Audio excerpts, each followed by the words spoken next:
Hey guys, we're back again for our Meet the Resident series. Today we're going to have Whitney Zingg.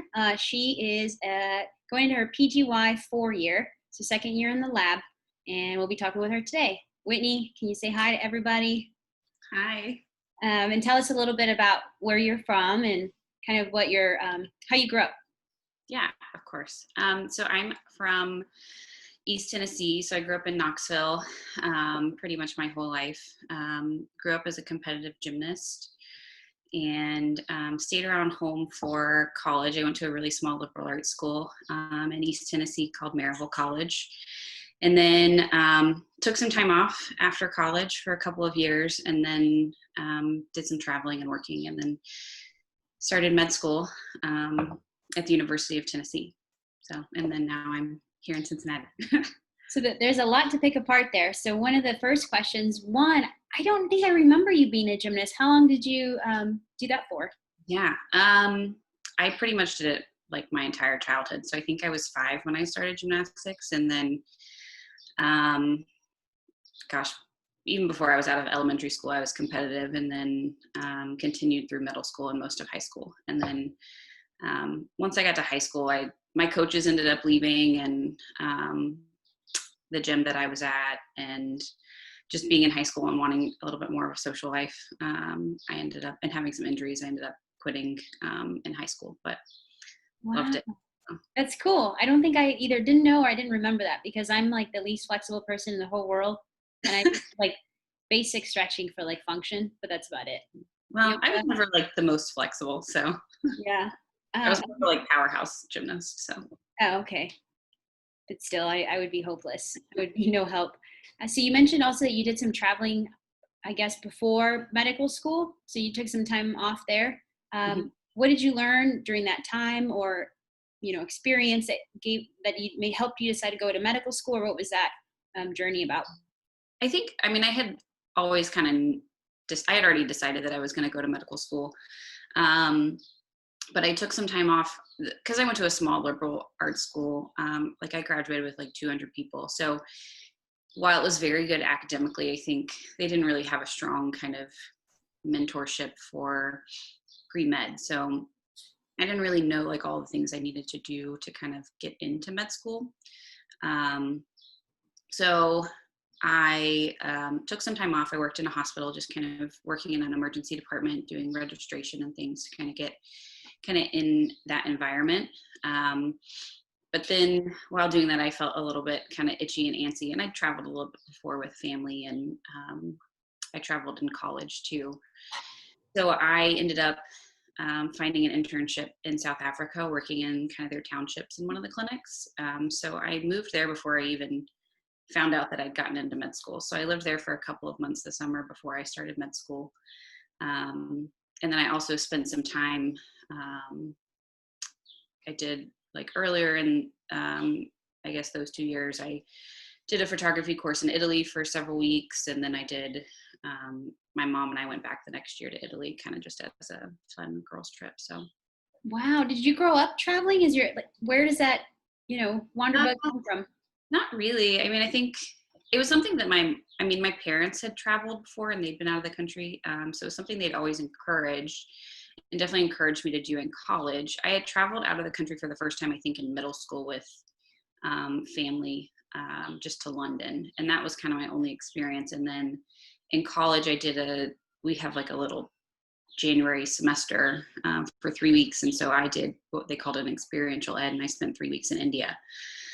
So that was kind of like really, I think, my first exposure. And it was, eye-opening and beautiful and wonderful and all those things. So I think that really kind of sparked my interest in travel. So since, I've been, a lot of other places. Yeah, you've been a lot of places. So which is your favorite and why? That's a hard. Top 2, I'll give you top 2. If I have to, I loved Italy. I think Italy would probably have been my favorite. But yeah, it's hard to pick one. I don't know, something about the culture and the lifestyle there. Everything is just a little bit slower, and there's a lot more focus on kind of like food and wine and enjoyment of company and kind of those things. And then I also, all of the architecture and art and everything I find really beautiful. So it's just I feel like a different way of life. That's really neat. And would you say traveling, Chad, like my husband likes to travel. I used to be really bad about taking vacations, and I think since residency kind of changed that for me, where now like I look forward to it. Yeah. But I have really enjoyed going to different places. Would you say that that's something that you want to integrate into your career, or is it something that's just yours that you like to enjoy on your your downtime? No, I think both, I guess. I've done some of the traveling I've done for pleasure, and some of it, like I went to South Africa to work in a clinic. I did some work in med school with a physician, a PET-CT surgeon, and went to Macedonia. So I've definitely done a little bit of both. And I think I've always envisioned having kind of both built into my career. So yeah, I think I definitely have an interest in kind of global surgery. Not entirely sure how that is going to look from a career standpoint, but definitely something I want to incorporate. That's really neat. So did you know that, one, when did you decide to do surgery? Did the global medicine idea, was that in your head before deciding on surgery? And two, are you thinking about doing I know we have an away rotation in Africa, but pending COVID and all of that stuff, that's something that's on your mind? Yeah. So I think I guess my first real exposure to surgery was when I did the away rotation with the PET-CT surgeon. And so it was overseas, because I did that in between I think after my first year of med school. I can't remember. I think it was the first year after my M1 year. So, and I kind of knew from South Africa that I wanted to do something in kind of the global realm. So when I worked with him in Macedonia, I mean, it was, like open heart surgery on babies. So it was beautiful. And so I loved that. But I knew that was like a very niche aspect of surgery. So I loved it, but I wasn't sure, if surgery was right for me. I think I had an idea that I would enjoy it, and I thought I would be good at it, just because of the hands-on nature. And so I think, I did all of my, clerkships through med school. And I think surgery was one of my last. And like after the first week, I was like, yeah, okay. Like I saved it till the end, because I knew I might have been interested in it. And I after the first week, I was like, yeah, this is what's been missing from all the rest of the rotations. That's really awesome. Yeah. And then in terms of our Malawi rotation, it was definitely, I guess, as you know, I did an away rotation here as a student. And I don't think I really fully knew everything about the Cincinnati program when I applied for an away rotation here, but the rotation in Malawi was definitely an aspect that I think drew me to the program once I finally delved into looking at residency programs. So it was definitely something that I think also drew me here. That's great. And I think I know that this year has been a little bit wild, so hopefully we're able to resume those activities, yeah, obviously afterward. So one of the questions I have for you is, because you did get to do an away rotation at Cincinnati, and obviously a lot of medical students will not get to do that, do you feel like there really was a takeaway, or that, I guess, how can students try to maybe get some of that information that you were able to acquire by being here, or what advice would you have on that regard? Yeah, I think I definitely think doing the away rotation was invaluable to me. Not that I think that you necessarily have to do one to find where you fit, but I think it was helpful for me. And honestly, I didn't really know what I was getting into. It was one of those things where the med school I went to was oh, if you want to do these, you can, but they didn't really give you any information. And so they didn't tell you how many you should apply to, or any of those things. And so I was well, at the time I was kind of interested in peds surgery. And so I was well, best place, in the country is Cincinnati. So I guess I'll apply there. And then I think I only applied to 2 other places. And I actually contemplated not coming, because it didn't line up with my school's rotations. And it was they made it a little bit difficult to kind of finagle. But I think the one thing that I noticed the most when I came here was just the culture that Cincinnati had. And I think I joke a lot when I tell the story, because I remember coming here and I was oh gosh, people don't yell like they do at my home program. And so that was the first thing that I was taken aback by. I was everybody's so nice. So I think, and I feel like I like developed, even as a med student, a relationship with the residents that I just didn't quite get as a student in my home program. And so I think that kind of drew me. Um, I don't know. I think a lot of it's like where you fit, and I think you get a glimpse of that on the interview trail. So I think like you don't have to do all your rotations to Right. find, but Yeah, and that is our hope with some of these interviews is that students have the chance to just hear what people are doing, what they're into outside of the operating room, which is going to be obviously tough without having in-person interviews. But right, yeah, it's kind of fun. I feel like I'm getting to know you all better too, yeah, getting the scoop on what's yeah. going on. And I mean, obviously we get to watch them, so we get to like learn little tidbits and stuff about people too that maybe we don't get to see as much clinically. So Yeah, exactly. And then the last little tidbit, I always like to ask if you have words of wisdom for the applicants in the fall. And some listeners might be a little bit younger, so maybe they're thinking about going into surgery but not sure. What piece of advice would you have for them?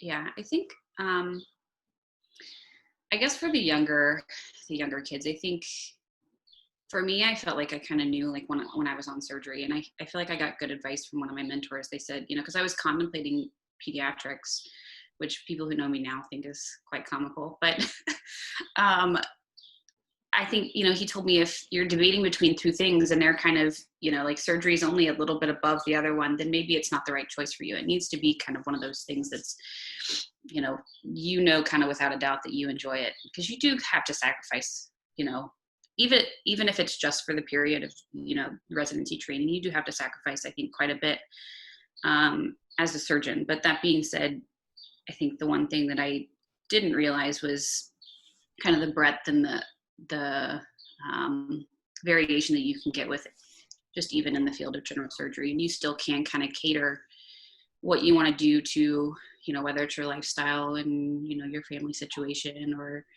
kind of what you want to do. There's still like a lot within the general surgery realm. Then I think for the the ones who are going to be, I guess, interviewing soon is just kind of trust your gut and feel, where you think you'll fit in best, because the residents are the ones that you're going to be working with the most. I think, for the most part, you're going to get good training kind of wherever you go. But if you don't like the people that you're working with, then it's going to make that time, that much harder. Yeah, I feel kind of tough. Awesome. Well, I don't want to take too much of your time. I was going to ask about you're going into the second year of the lab. I'm going to say going into the second year of the lab. How has your first year been? Yeah, it's been good. I mean, I think with all of this stuff with COVID, it's been a little interesting kind of shift, and stuff has been put on pause. But I think it's been relatively productive. I'm doing obviously mostly basic science research, but I've working with a couple of other attendings doing some clinical stuff. I've already got one manuscript pending review or submission. I've got another one in the works, and then starting up some new projects. So I think it's been pretty productive. It's been nice kind of having a 9-to-5 job for a little while. Yeah, it's really strange just how quickly time flies by, it seems like. So, I know when you introduced me and said PGY4, I was like, oh God. I know, we always have to clarify clinical too, but PGY4, but anyway, awesome. Well, Whitney, Zingg, thank you for coming on with us. Dr. Zingg, we appreciate your time. It's been fun. We'll have to plan a trip together sometime or get some input from you so we can go somewhere neat for our next vacation when we can travel again. All right, guys. I know. Hope you enjoyed it. Please keep giving us some feedback, and we can keep tailoring these as you like and answer questions that would help you figure out what's going on. So thanks for listening. We'll see you guys next time. Bye.